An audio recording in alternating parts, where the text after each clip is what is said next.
Alien as a franchise has always been a divisive one. The fans of the series are passionate, real passionate, and I consider myself one of them. While it's generally almost universally agreed among pretty much everyone, from the diehards who collect slight variants of xenomorph figures to just general audiences worldwide, that the first two are totally beloved classics and masterpieces, after that, the movie reputations get a little bit rocky. Some people love the later efforts of the franchise like Prometheus and Covenant. I am personally not one of them. And some people hate Alien 3. I am also not one of them. Yes, it sucks that it kills Hicks and Newt off screen before the movie even starts, but standalone, it's still a pretty good film and I will die on this hill. And hey, you know what? Even Alien vs Predator 2 has its fans. We call these people the Outsiders, and we let them hold the controller that's not plugged in when we play PlayStation. Jests aside, I think it's pretty well known at this point that every time a new Alien movie comes out, there's always a sense of trepidation in the air from anyone even remotely interested in this ongoing mythology. The legacy of those first two movies is so unbelievably significant in terms of horror, in terms of sci-fi, in terms of action, characters, writing, cinematography, and iconography, that they've basically etched a permanent desire into the minds of film nerds everywhere to see another entry that does them justice.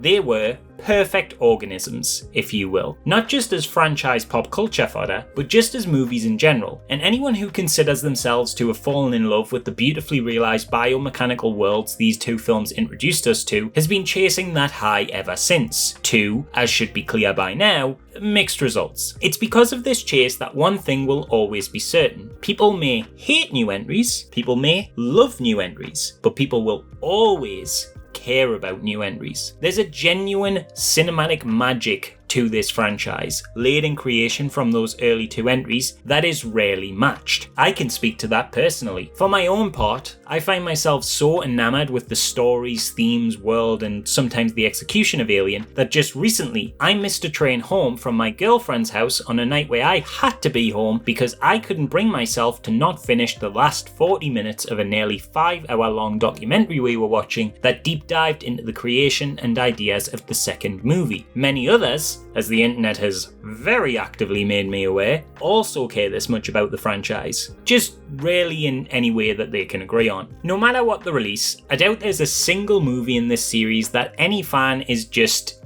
indifferent to and doesn't really have an opinion on. This is a series that evokes strong reactions, hence the aforementioned trepidation. I felt this nervousness going into Alien Romulus. There was a lot of things that, on paper, were things to be excited about. A director attached who'd picked up the baton for other franchises and made one of my favourite films of all time in doing so with 2013's Evil Dead. A slew of behind-the-scenes footage showing incredible practical sets and animatronics. A return to the series' roots as a straight horror movie, devoid of any of the genre liquidity that had been introduced with latter titles. On paper, this was the Alien movie I had always wanted. One that, for me, could be the first truly great Alien entry in the nearly 4 decades since James Cameron took that glorious stab at the first sequel and delivered the second blow in the 1-2 punch that permanently carved the shape of H.R. Giger's wonderfully terrifying creation into the collective consciousness of cinema.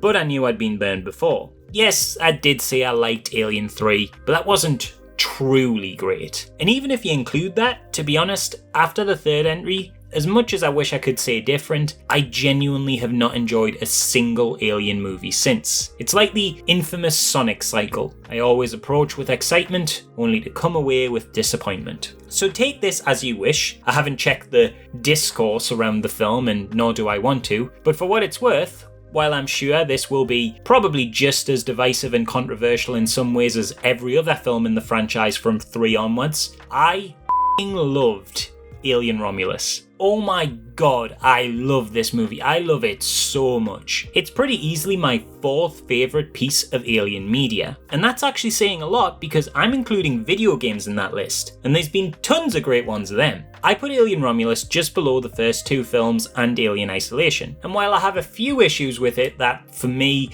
hold it back from being a completely perfect new entry, that doesn't change the fact that I thought the film was exceptional. Set between Alien and Aliens, Romulus follows follows Rain, a young woman on a mining colony, and her adopted brother, a synthetic human named Andy. The two have an extremely difficult life of general poverty in a perpetually dark and overcrowded civilization, lazily slapped together and poorly accommodated for by a corporation that seemingly wants nothing more than to work every citizen on this colony in dangerous conditions until they drop dead from illness or exhaustion. Add to that, Andy is in a perpetual state of malfunction, which renders him twitchy and puts further responsibility on Rain to take care of him as kind of like an older sister. Though Rain tries to go through official channels to seek out a better life, putting in the hours at the colony to fulfill a quota that will allow her to transfer to a new planet, she's instead rewarded with further requirements that would necessitate many more years of work, leading her to have to take less by-the-book means to pursue her escape, which takes her to a group outing with her ex-boyfriend and some of his friends onto a derelict spacecraft they've found in order to steal cryonic stasis chambers that will see them through the 9-year journey to their new planet. Obviously though, things don't go quite so smoothly, and the group quickly find out that the claustrophobic halls of this abandoned space station maybe aren't as completely devoid of life as they thought when they encounter,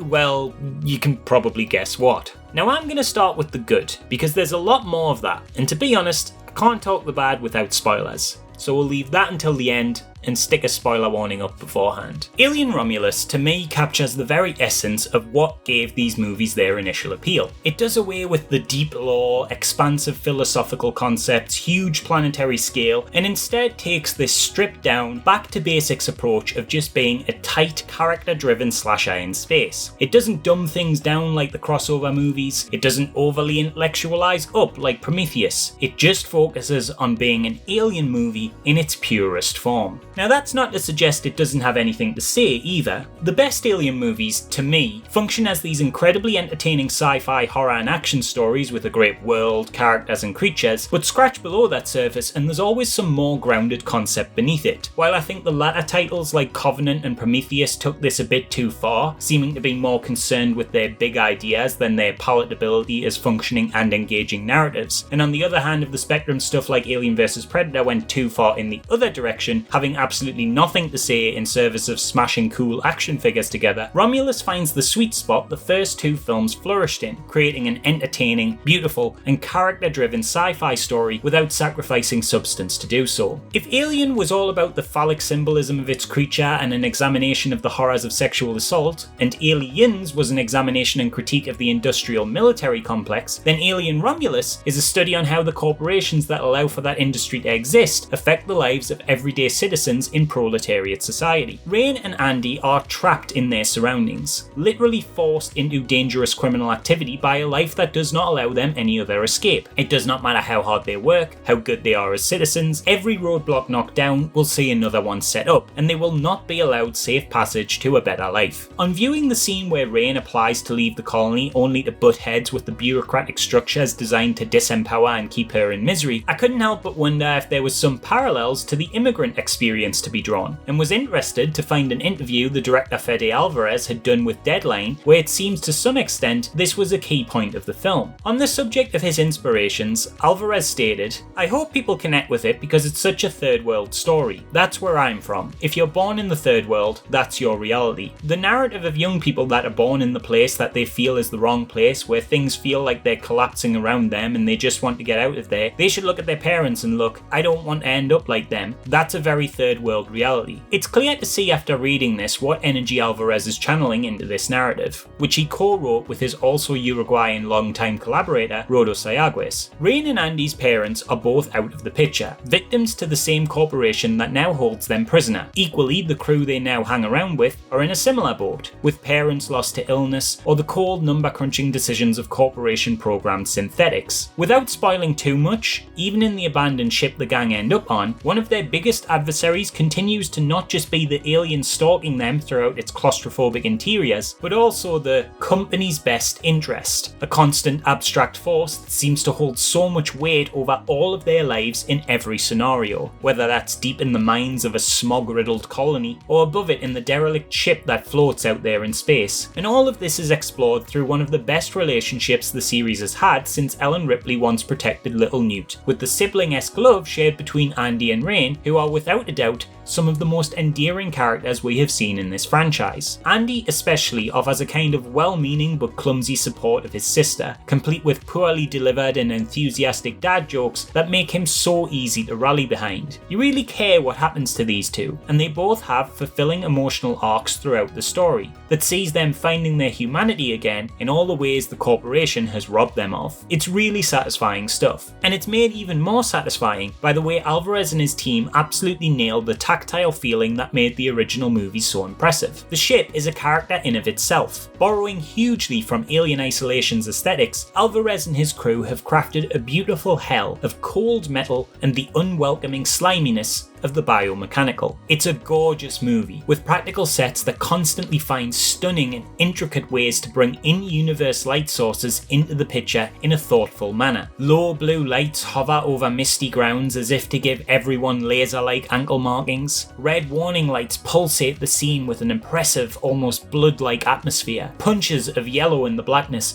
create these oppressive silhouettes. The whole thing drips with style in a manner that feels both aesthetically interesting but still like a tangible reality you could reach out and touch, aided by a soundscape that mixes everything from sharp industrial noise, flesh-like slimy slurps, and even the quiet trickling of water. A minor complaint that I do have would be that I wish the film were a little bit scarier, but your mileage may vary on that, as I know quite a few people who found it frightening. I'm not even sure it's the creative team's fault that elements of it didn't land in their fear factor for me, so much as it is the overexposure of the creature it features. The film seems to hit all the right notes in setting up tension and giving impactful visuals that deliver on the accompanying build-up, but at the end of the day, the xenomorph is practically a theme park character at this point. We are so overexposed to its design through things like comic books, t-shirts, figures and costumes at conventions that it has the same problem as, say, Freddy Krueger does. Once you can get a plush toy of a monster, it does somewhat cease to be scary. I will say the film has greater success with the facehuggers in this regard though, getting some very effective and chilling scenes out of them. No doubt once again enhanced by Alvarez's insistence on using practical effects wherever possible. And the animatronics they work with for these have a really visceral quality to them that shines through on screen. And so yeah, without getting into spoilers,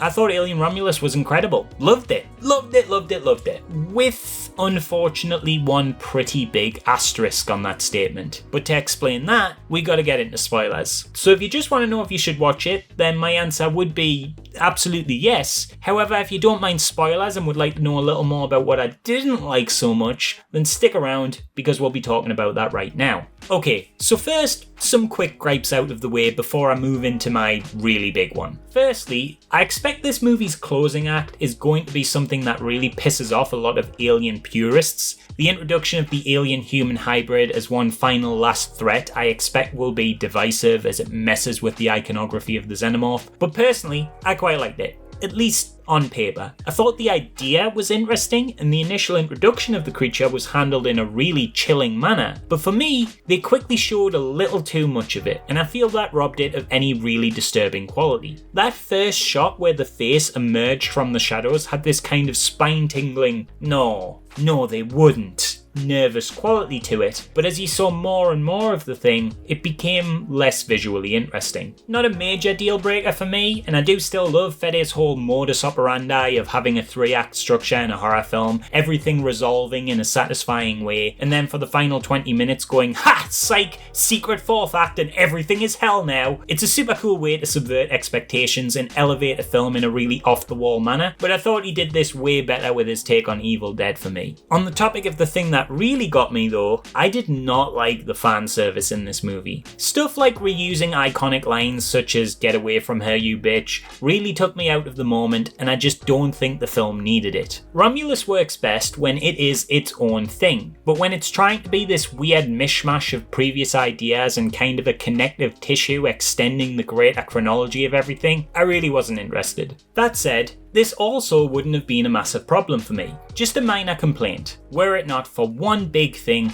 that just didn't sit right with me, and that's Rook. You see, Rook is a character portrayed by Ian Holm, a synthetic android programmed to prioritise the evil bidding of the corporation above all else, just like the character Ash he played in the original Alien. Now if you're thinking, hang on, didn't Ian Holm die in 2020? Well, you would be absolutely correct. But here we have the dead actor's likeness ghoulishly resurrected through animatronics. And let's be honest, presumably generative AI trained on his voice to do what exactly? I'm really not sure. When this appearance happened in the film, it really sat wrong with me. The whole thing just felt morbid. I have since come round on it a little bit now, knowing that they hired an actor to actually play the bass of the part, and had the approval of Holmes' widow as well as Ridley Scott, who had remained friends with Holmes until his death. They did say they wanted to do it respectfully, and it was a way to give Holmes a final appearance after in his later years he supposedly felt shunned by Hollywood, and this was their way of honouring his place in the franchise's history. But I don't know, man. At the end of the day, the dude is dead and couldn't sign off on this. And the thing is, even removed of the moral and ethical questions around this inclusion, I hate to say it, but it doesn't look great. The inclusion of Holmes' likeness is by far the most jarring effect in the movie, and every time he was on screen created a sense of uncanniness that broke the film's immersion. I know you can argue he's playing a synthetic, so he should be a little uncanny looking, but there are good chunks where he just looks completely off. I didn't like it at all. And the daft thing is, the android could have been anybody. I mean, I know they said they wanted to honour Ian and stuff, and at the end of the day, the people making this decision were associated with him in ways I'll never be, and his widow apparently said he would have loved to have been a part of this, so I can't say if this was right or wrong ethically, even if it feels a bit innately gross for me. But what I can say for certain is it adds nothing to the story. Nothing at all. I get that android faces get reused within this ongoing fiction, but there is absolutely no reason that this particular one had to look like Ian Holm. The fact that it looks like Ash only means something on a metatextual level to the audience. It means nothing to the characters within the film. This dude could have just been anyone. It could have just been the actor Daniel Betts, who they hired to do the facial capture for the performance, and the narrative would have been completely unchanged. It just feels a bit icky to me. Not in a cool alien goo sort of way, not in an interesting commentary on the overreaching of corporations sort of way, just in a gross way that doesn't even look good visually. For me, this was a huge blemish on an otherwise fantastic film, and while I don't think this decision diminishes the otherwise exceptional work that went into the rest of the movie, and that it's still extremely worth watching, I do still think it's a massive shame that for me, because of this, instead of just being able to say, Alien Romulus is a great movie when talking about the film, the statement will instead always be, Alien Romulus is a great movie, but... And I really wish I didn't have to say that, but.